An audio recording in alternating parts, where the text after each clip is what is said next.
ہاں جانم تمہارا علی، لیکن ابھی کچھ نہیں تہذیب، ایک لفظ بھی نہیں۔ ہمیں غیر جذباتی ہو کر کام کرنا ہے۔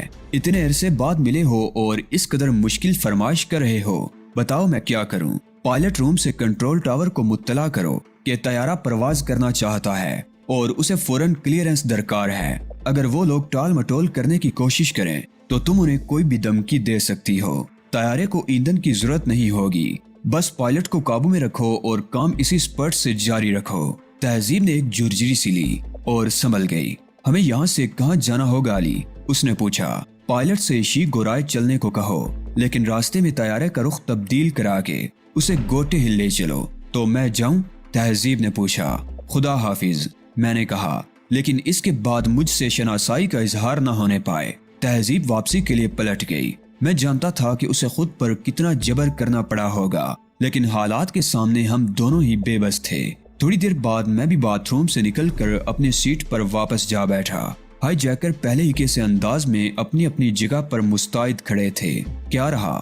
اولیو ہاورڈ نے سرگوشی میں مجھ سے پوچھا۔ کام بن گیا، میں نے بھی سرگوشی میں جواب دیا، لیکن اب گفتگو کرنے سے گریز کرو۔ اولیو ہاورڈ مطمئن ہو کر خاموش ہو گیا۔ ہمیں زیادہ دیر انتظار نہیں کرنا پڑا۔ مسافروں کو سیٹ بیلٹس باندھنے کی ہدایت کی گئی اور اس کے تھوڑی ہی دیر بعد طیارہ ایک بار پھر فضا میں بلند ہو رہا تھا۔ میں نے آنکھیں بند کر لی۔ ہر چیز میری توقع کے خلاف ہوئی تھی۔ ابھی تو اولیو ہاورڈ کا مسئلہ بھی طے نہیں ہوا تھا اور میری تمام تر توجہ اسی جانب رہی تھی۔ اولیو ہاورڈ میرا بدترین دشمن تھا اور اس بار میں نے جس طرح اسے بے بس کیا تھا، اگر اس کی جگہ کوئی ایسا شخص ہوتا جس میں ذرا برابر بھی ظرف ہوتا تو زندگی بھر دوبارہ میرے مقابل نہ آتا، لیکن اس کا نام اولیو ہاورڈ تھا۔ کسی بھی قسم کی اقدار کی اس کی نظروں میں کوئی حیثیت نہیں تھی۔ نہ صرف اس کا کیریئر داؤ پر لگا ہوا تھا، بلکہ اس نے اپنی بیٹی کو بچانے کے لیے مجھ سے جس حد تک تعاون کیا تھا، اس سے اسرائیل کو عظیم نقصان پہنچا تھا۔ اتنا عظیم نقصان جس کی تلافی بھی ممکن نہیں تھی۔ یہ راز اگر افشا ہو جاتا تو شاید اولیو ہاورڈ کو تختہ دار تک جانے سے کوئی بھی نہ بچا سکتا، لیکن اس نے اپنے بچاؤ کے انتظامات کر لیے تھے۔ اس سے وعدہ کرنے کے بعد ظاہر ہے میں تو اس کے خلاف زبان کبھی نہ کھولتا۔ یہی معاملہ طلحہ اور ابو حاتم کا بھی تھا۔ اولیو ہاورڈ کے ساتھیوں میں سے کوئی بھی زندہ نہیں بچا تھا جو یہ بات اسرائیلی حکام تک پہنچا تھا، لہٰذا وہ ہر طرح سے محفوظ تھا۔ خود اولیو ہاورڈ کے یہ اعتراف کرنے کا سوال ہی پیدا نہیں ہوتا تھا کہ لائن آف کروزل سے آنے والے اسلحے کے سلسلے میں جو عظیم سازش ہوئی تھی، اس کا وہ تنہا ذمہ دار ہے۔ مجھے اچھی طرح علم تھا کہ اپنے خلاف عدم ثبوت کا فائدہ اٹھا کر وہ کوئی بھی کہانی گڑھ کر اسرائیلی حکام کو سنائے گا اور خود صاف بچ نکلے گا، لیکن میں نے محض اپنا وعدہ نبھانے کے لیے خود کو ایک عرب ملک کا مجرم بنا لیا تھا۔ شروع سے ہی میری کوشش یہ رہی تھی کہ میرے ہاتھوں کسی کو نقصان نہ پہنچنے پائے، اور میں اس حد تک بہرحال کامیاب رہا تھا کہ میرے ہاتھوں کوئی جانی نقصان نہیں ہوا تھا۔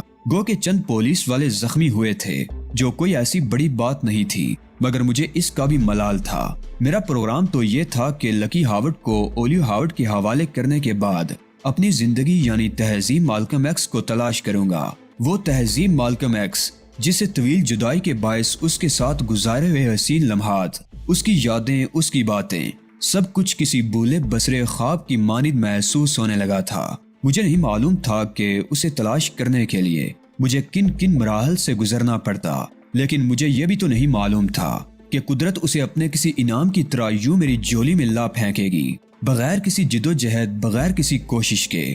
شاید یہ میرے خلوص کا انعام تھا۔ یہودیوں کے خلاف میری بے لوث جدوجہد کو شرف قبولیت بخش دیا گیا تھا، تبھی تو میں تہذیب کو تلاش کرنے کے جھنجھٹوں سے بچا لیا گیا تھا۔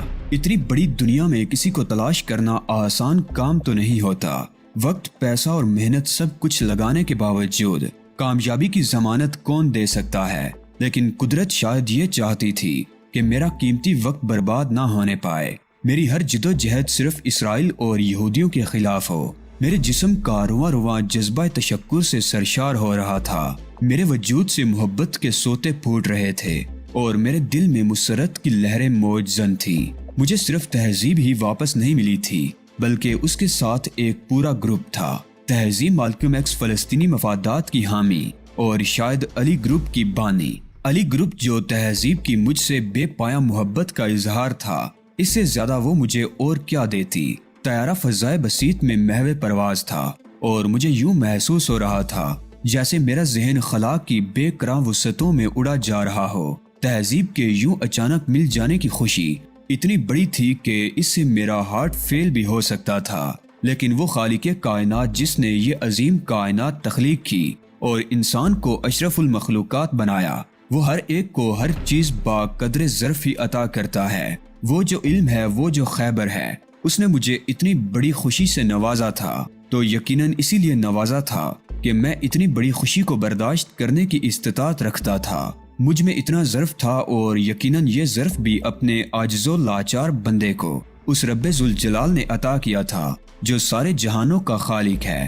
جی چاہ رہا تھا تمام احتیاط اور مصلحتوں کو بالائے طاق رکھ کر تہذیب کے پاس پہنچ جاؤں اور اسے اس وقت تک سینے میں سموئے رکھوں جب تک کہ سارے وجود کی پیاس نہ بجھ جائے، جب تک یہ سینہ جو اس کی دوری سے خالی خالی سا محسوس ہونے لگا تھا دوبارہ پہلے کی طرح برا برا نہ محسوس ہونے لگے۔ لیکن میں نے خود پر قابو رکھا۔ ایک ذرا سی جذباتی لغزش کھیل بگاڑ سکتی تھی، سارے کیے درے پر پانی پھیر سکتی تھی۔ مجھے معلوم تھا اس وقت تہذیب کی کیفیت بھی مجھ سے مختلف نہ رہی ہوگی۔ وہ چاہتی تو میرے پاس آ سکتی تھی، لیکن اس نے بھی اپنے حق میں یہی بہتر سمجھا ہوگا کہ وقت کا انتظار کرے اور پہلے کام کی تکمیل کر لے۔ وہ میرا سامنا کر کے خود کو امتحان میں ڈالنے سے گریز کر رہی تھی۔ اس نے بہت صحیح فیصلہ کیا تھا۔ ایک دوسرے کا سامنا نہ کرنا ہی ہم دونوں کے لیے بہتر تھا۔ اولیو ہاورڈ خاموش تھا۔ میرے لیے یہ اندازہ کرنا مشکل نہیں تھا کہ اس کے دل پر کیا بیت رہی ہوگی۔ وہ سمجھ رہا تھا کہ اب رہائی کا وقت قریب آ پہنچا ہے اور اس خیال سے ہی اسے ہول چڑھ رہا ہوگا کہ اسے اسرائیل واپس جا کر اعلیٰ حکام کے سامنے اپنی پوزیشن صاف کرنا ہوگی، جواب دہی کرنا ہوگی۔ میری وجہ سے اس کے لیے جتنے مسائل پیدا ہو گئے تھے ان سے نمٹنا آسان نہیں تھا۔ بیٹی کی ناعاقبت اندیشی نے اسے اپنے بدترین دشمن کے سامنے سر نگوں کر دیا تھا۔ اس کے لیے مصائب ہی مصائب تھے۔ اس نے 2-3 بار مجھے مخاطب کرنے کی کوشش کی، مگر میری طرف سے کوئی جواب نہ پا کر خاموشی اختیار کر لی۔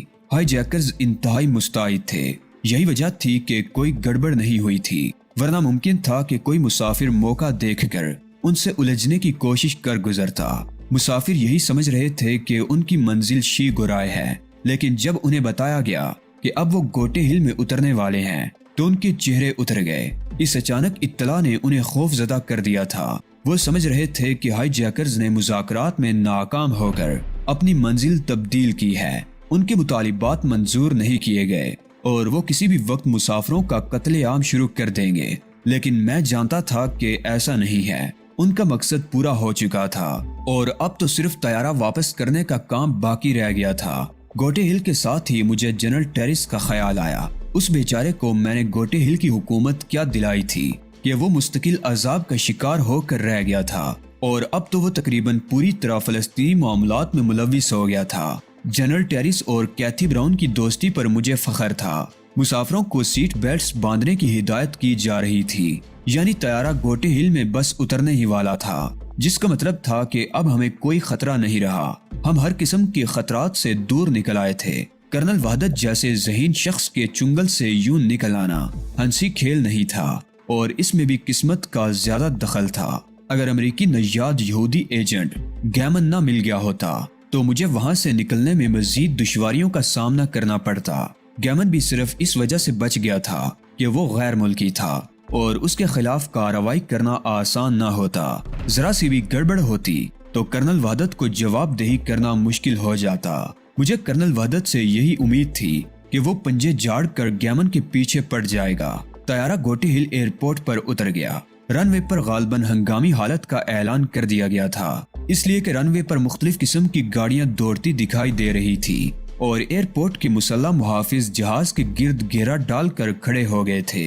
پائلٹ کے کیبن کا دروازہ کھلا اور تہذیب مالکم ایکس باہر آتی دکھائی دی۔ اس نے آتے ہی کچھ مسافروں کو رہا کرنے کا اعلان کیا۔ ان میں چند خواتین اور چند معمر افراد کے ساتھ میرا نام بھی شامل تھا۔ مجھے رہا کرنے کا مطلب یہی تھا کہ اب آگے کی ساری کارروائی مجھے ہی کرنا تھی۔ طیارے سے اترنے والے مسافروں کو ایئرپورٹ سیکیورٹی نے اپنی تحویل میں لے لیا اور ہمیں لے کر سیکیورٹی لاؤنج کی طرف چل پڑے۔ طیارے کے قریب جانے کی شاید ممانعت کر دی گئی تھی، اس لیے کہ مسلح محافظ جہاز سے کوئی 200 گز کے فاصلے پر گھیرا بنائے کھڑے تھے۔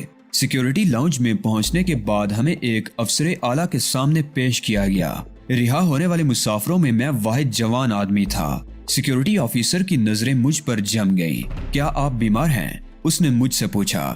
جی نہیں، میں پوری طرح صحت مند ہوں، میں نے کہا۔ تو ان خواتین اور ضعیف مسافروں کے ساتھ آپ کو کیوں رہا کیا گیا؟ سیکیورٹی آفیسر نے پوچھا۔ اس بات کا جواب میں صرف آپ کو دے سکتا ہوں، میں نے دیگر لوگوں کی طرف دیکھتے ہوئے کہا۔ ٹھیک ہے، اس نے کہا، اور پھر اس کے اشارے پر سب لوگوں کو باہر لے جایا گیا اور کمرے میں صرف میں اور وہ رہ گئے۔ ہاں اب بتائیے، اس نے مستربانہ انداز میں مجھ سے کہا۔ بات دراصل یہ ہے کہ میں جنرل ٹیرس کا دوست ہوں۔ کیا؟ سیکیورٹی آفیسر اچھل پڑا۔ جی ہاں، اور میں فوری طور پر جنرل ٹیرس سے بات کرنا چاہتا ہوں۔ یہ ٹیلی فون رکھا ہے، آپ چاہیں تو ٹیرس محل فون کر سکتے ہیں، لیکن خیال رہے کہ آپ کا دعویٰ اگر غلط ثابت ہوا تو بے فکر رہو۔ میں نے بے پرواہی سے فون اپنی طرف کھینچا اور ٹیرس محل کے نمبر ڈائل کرنے لگا۔ رابطہ قائم ہونے پر میں نے آپریٹر کو اپنا نام بتا کر جنرل ٹیرس سے بات کرنے کی خواہش ظاہر کی۔ کم از کم ٹیرس محل میں میرا نام اجنبی نہیں ہو سکتا تھا۔ چنانچہ آپریٹر نے فوراً ہی جنرل ٹیرس سے رابطہ ملا دیا۔ ہیلو، جنرل ٹیرس بول رہا ہے۔ فون پر جنرل ٹیرس کی آواز سنائی دی، اور اس طرف تمہارا دوست علی۔ او علی، کیا حال ہے؟ کہاں سے بات کر رہے ہو؟ میں بالکل ٹھیک ہوں اور ایئرپورٹ سے بات کر رہا ہوں۔ اوہو، کیا تمہیں لینے کے لیے گاڑی بھجواؤں؟ شاید اس کی ضرورت نہ پڑے، میں نے کہا۔ کیوں؟ کیا تم مجھ سے ملے بغیر ہی چلے جاؤ گے؟ یہ بات نہیں ہے جنرل، میں نے کہا۔ دراصل میں ایک جہاز اغوا کر لایا ہوں۔ او ہاں، مجھے ابھی اطلاع ملی تھی اور میں اسی سلسلے میں ہدایات جاری کر رہا تھا کہ تمہارا فون آ گیا۔ اپنی ہدایات روک دو، میں نے ہنس کر کہا۔ جہاز کے اغوا کنندگان ہم لوگ ہیں، لہٰذا مزید ہدایات جاری کرنے کی ضرورت نہیں ہے۔ ہاں، اگر ممکن ہو تو یہاں کے لیے خصوصی احکامات جاری کر دو۔ تمہیں کسی بڑی الجھن کا سامنا نہیں کرنا پڑے گا۔ فکر کیوں کرتے ہو دوست؟ میں خود ایئرپورٹ آ رہا ہوں، ہر کام تمہاری خواہش کے مطابق ہوگا۔ تم ایئرپورٹ پر کس جگہ ہو؟ میں سیکیورٹی والوں کی تحویل میں ہوں اور انہی کے آفس سے فون کر رہا ہوں۔ تم وی آئی پی لاؤنج میں پہنچو، میں بس فوراً ہی روانہ ہو رہا ہوں۔ تھوڑی دیر بعد تم سے وہی ملاقات ہوگی۔ شکریہ جنرل، میں نے کہا اور فون بند کر دیا۔ سیکیورٹی آفیسر کا رویہ یکسر تبدیل ہو گیا تھا۔ اگر کوئی گستاخی ہو گئی ہو تو میں معافی چاہتا ہوں جناب، مجھے کیا معلوم تھا کہ آپ… ارے نہیں بھائی، میں نے ہنس کر کہا، گستاخی وغیرہ کوئی چیز نہیں ہوتی۔ میں شکر گزار ہوں جناب، میرے لائق کوئی خدمت ہو تو فرمائیے۔ جنرل ٹیرس خود یہاں آ رہے ہیں، میں نے کہا۔ تم مجھے وی آئی پی لاؤنج میں پہنچوا دو۔ سیکیورٹی آفیسر نے بڑے احترام سے مجھے وی آئی پی لاؤنج میں پہنچا دیا۔ مجھے زیادہ انتظار نہیں کرنا پڑا۔ جنرل ٹیرس نے ایئرپورٹ پہنچنے میں دیر نہیں لگائی تھی۔ وہ اپنے محافظ دستے کے ساتھ لاؤنج میں داخل ہوا۔ اس کے ساتھ کیتھی براؤن بھی تھی۔ جنرل مجھ سے بغلگیر ہو گیا۔ میں نے فوراً ہی جنرل ٹیرس کے ساتھ ایک میٹنگ کی، جس میں نے اسے مختصر تمام باتوں سے آگاہ کر دیا۔ کیتھی براؤن بھی اس میٹنگ میں موجود تھی اور بڑی محویت سے میری باتیں سن رہی تھی۔ ٹھیک ہے علی، تفصیلات سن کر جنرل ٹیرس نے کہا، اس بارے میں بقیہ باتیں تو بعد میں ہوتی رہیں گی، فی الحال تو یہ بتاؤ کہ اب ہمیں کیا کرنا ہوگا۔